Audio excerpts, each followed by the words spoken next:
BRS party के leader और साबिक वजीर हरीश राव ने आज अपनी क़ैमगाह एर्रागड्डा गोकुल थिएटर से तेलंगाना भवन तक ऑटो में सफर किया और ऑटो वालों के मसाइल से वाकिफियत हासिल की।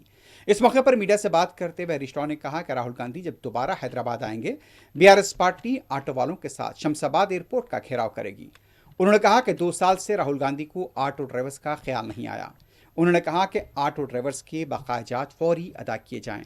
कांग्रेस हुकूमत की वजह से अब तक 161 ऑटो ड्राइवर्स ने खुदकुशी की है। शराब की दुकानों की दरखास्तों और टेंडर से हुकूमत को 3000 करोड़ रुपए वसूल हुए।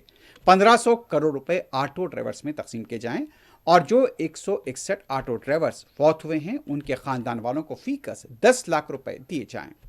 మొన్న నువ్వు మద్యం దుకాణాలు పెట్టినావు కదా, 3 లక్షలు ఫీజు పెంచినావు, మద్యం సీసాల ధరలు పెంచినావు, బీర్ పెంచినావు, విస్కీ పెంచినావు. మొన్న మద్యం అప్లికేషన్ల మీద నీకు 3000 కోట్ల రూపాయల డబ్బు వచ్చింది కదా, ఒక సగం ఇచ్చేయి మా ఆటో కార్మికులను యాడ్ చేసుకుంటారు. 3000 కోట్లు ఈ నెల వచ్చినాయి కదా, నీకు ఆదాయం అదనంగా వచ్చింది. మద్యం షాపుల మీద దరఖాస్తుల మీద 3000 కోట్ల రూపాయలు సంపాదించినావు. మరి ఆ 1500 కోట్లు ఆటో కార్మికులకు బాకీ పడ్డావు, దాన్ని విడుదల చేయి, ఆటో కార్మికుల్ని కాపాడుకో అని చెప్తా ఉన్నాం. ఇప్పటికీ ఆటో కార్మికులు 161 మంది ఆటో కార్మికులు ఈ రాష్ట్రంలో ఇప్పటి వరకు చనిపోయారు. ఆ కుటుంబాలు రోడ్డు మీద పడ్డాయి. చనిపోయిన ఆటో కార్మికుల కుటుంబాలకు 10 లక్షల రూపాయల ఎక్స్గ్రేషియా ఇవ్వాలని బీఆర్ఎస్ పార్టీ పక్షాన డిమాండ్ చేస్తా ఉన్నాం.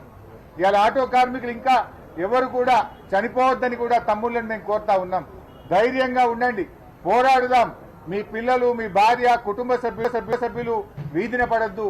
మీరు ధైర్యంగా ఉండండి. మళ్ళీ వచ్చేది బీఆర్ఎస్ ప్రభుత్వం, తప్పకుండా మిమ్మల్ని కాపాడుకుంటాం.